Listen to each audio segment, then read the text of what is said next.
全球新冠疫情近期快速升温，上海复旦大学附属华山医院感染科主任张文宏8日在上海一场论坛上表示，一些媒体说 Omicron 引发的是大号流感，这是缺乏科学依据的。他研究 Omicron 感染者的医学影像后认为，这种变异株会咬人。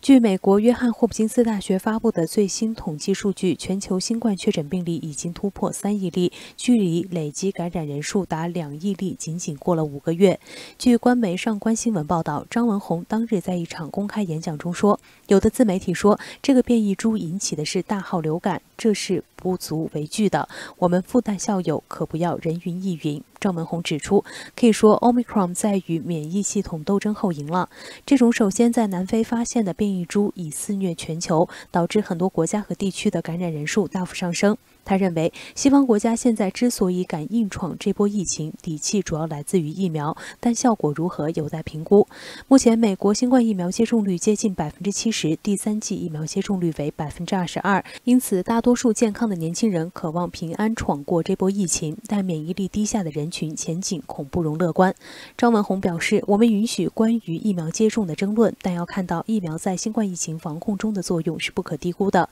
如果我们不积极接种疫苗，筑起强大的免疫屏障，就会回到1918年那次全球疫情。在他看来，虽然疫苗屏障没有完全防住新冠病毒的传播，但已让病毒的毒性大幅下降，降低了感染者的病死率。如果医疗资源不够 ，Omicron 是会咬人的。演讲结束前，张文宏重申，他已看到漫漫长夜的曙光。世界何时重新开放？一是要筑起强大的免疫屏障，二是把病死率控制得很低。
又一周过去了，人类挣扎于大瘟疫和大淫妇双重淫威之下，仍然看不到任何走出去的希望。天也越来越冷，每年这个时候是最寒冷的日子，但是冻得我更加发抖的冷风寒气逼人，还不仅仅是外在这些环境，也包括网络上那些曾经支持过我们的网友，看到他们疯狂的反对疫苗，看到他们如此的自私冷血又自以为是，每次拉黑这些旧人的时候，其实心里被一种更深刻的寒冷所冻僵。我不愿意这样做，这样做一点都不快乐。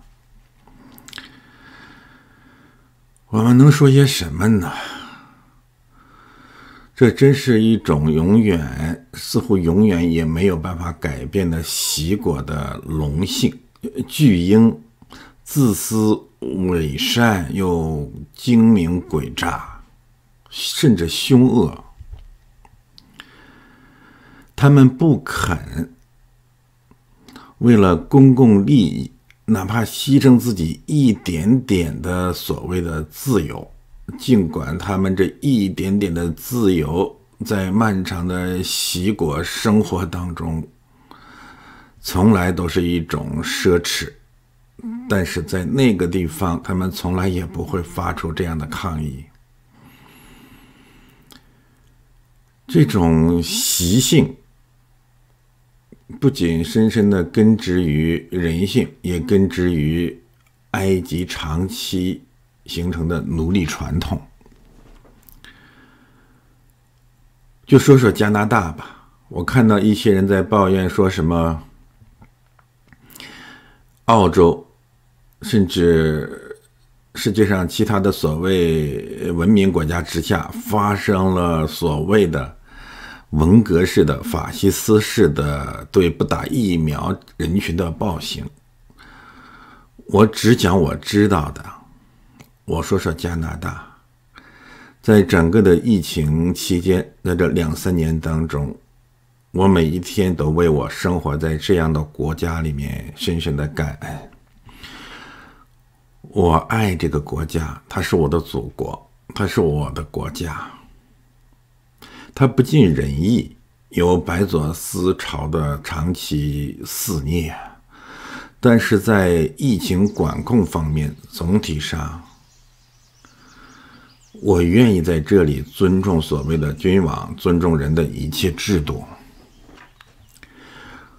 我没有看见任何西安才有的人道灾难，和西安人比起来，蒙特利尔人是有福的。我们仅以食品采购的问题为例，就能知道加拿大的有关当局没有做错什么，加拿大的食品供应问题并没有出现任何人道灾难。从 Costco 到各种超市，食品超市，即使在疫情最严峻的时候，他们仍然是开放的。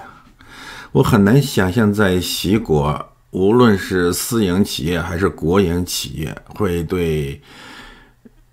市民采取这样的开放态度。到今天为止，也没有任何一家超市拒绝没有打疫苗的人进去采购生活必需品。口罩的限制是有的，但你能如何呢？在这样的一个瘟疫流行的情况之下，我们每一个地球人，你只能为自己的自由做出某些限度、某些限制，交出一部分自由。如果你对这个国家这些公共政策有任何的反对，你手里面最后还有一张选票。当你把这个选票或者你的一些选举结果已经形成一个事实的时候，你只能在选举年之间接受这种公共政策，这不是政治常识吗？同时你仍然有表达抗议的自由，表达反对的自由，有言论的自由。推特上、网络上我所看到的相反，反对疫苗的声音在某种意义上反而占了主流，所谓的主流。你若真的被文革了，真的被纳粹了，你现在应该在集中营里，你应该在分尸炉里啊！你还上蹿下跳，叫嚣乎东西，挥突乎南北，这说明了什么？这说明了你不是西安人，你是蒙特利尔人呐！我真的由衷的感激神把我带到了这片自由的国土上，但是再自由的国度，当瘟疫流行的时候，每个人的自由都只能受到限度。每一次进入超市，我看见那些收银员，我心里面真的是想有一股暖流，我想在最严峻的时候，他们站在那里面为我们服务。当然你可以说他们也在赚钱，是的，这是常识。你是神仙吗？我真想上去拥抱他们，我说谢谢你们。可是这些习国人，这些龙的传人，这些巨婴，你们能够为别人做什么呢？真的是太自私了，这些海外华人，而且其中竟然还有一些所谓的基督徒。我不想再和你们有什么争辩，因为关于疫苗和强制疫苗的问题，我在昨天的视频里面，以及视频下面后来我发的5则推文，我都讲清楚了。我不想在这里面再一次的去重复，我只想呼吁所有来看我视频的弟兄姐妹和网友们，在如此黑暗的时代里面，你如果精力过剩，你就去追责毒枭放毒的人，不要在疫苗这个有限的疫苗，有可能有局限性的疫苗的问题上，苍蝇一样起来扮演天使。我们现在需要的真的是共度时间。还有别的更好的办法吗？每个人也应该想一想，当神允许或者任凭这场瘟疫覆盖我们的时候，是不是同时也是对我们这种巨婴罪恶的惩罚呢？就这样的人类，这样自私自利的人类，这样诡诈伪善的袭人，就是真的有一天疫情结束了，我们能够从中到底学到什么？我们是不是真的会悔改更新呢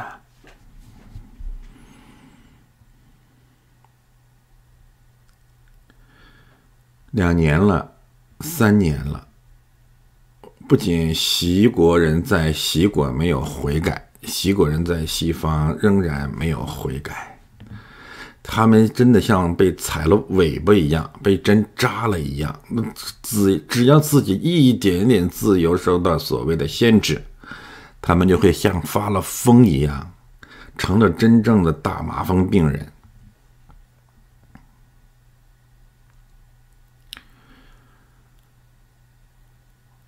是的，我一鼓作气拉黑了几十个人。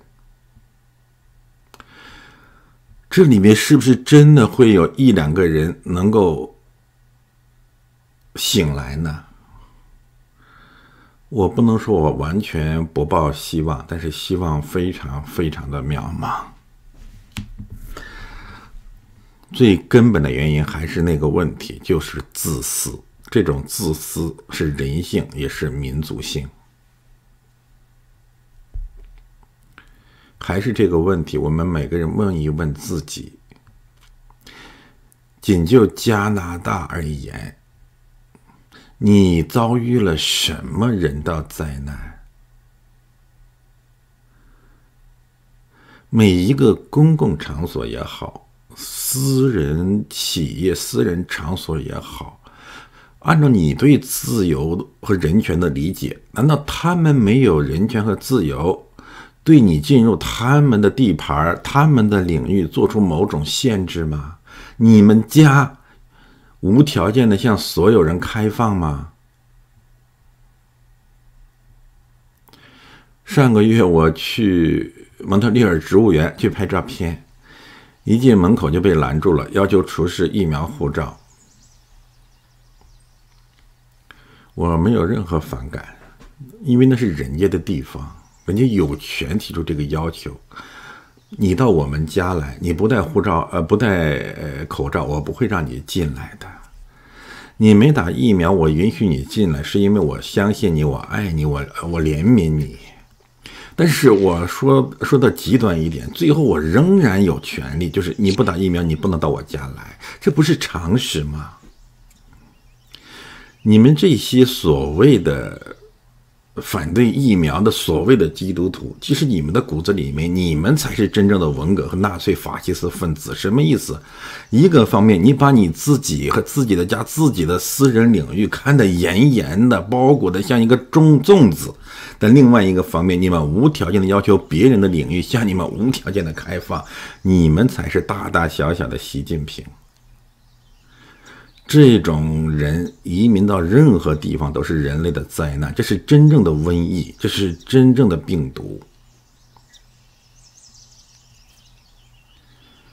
但是我不是说我完全没有希望，我也看见了一两个人开始去沉静下来去思想，这不是一个可以为所欲为的和平的年代，人类现在遭瘟了。我们是最可怜的一届人类，是极端的年代当中最极端的年代。我们这届人类遭遇了比第一次世界大战、第二次世界大战实际上更残酷的攻击。在任何的战争状态之下，每个人的自由都必须受到限制。你想在这个时间、这个空间之中，仍然享受你所想象的，你在西国做梦都不可能有的那些自由，你是装傻呢，还是病入膏肓了呢？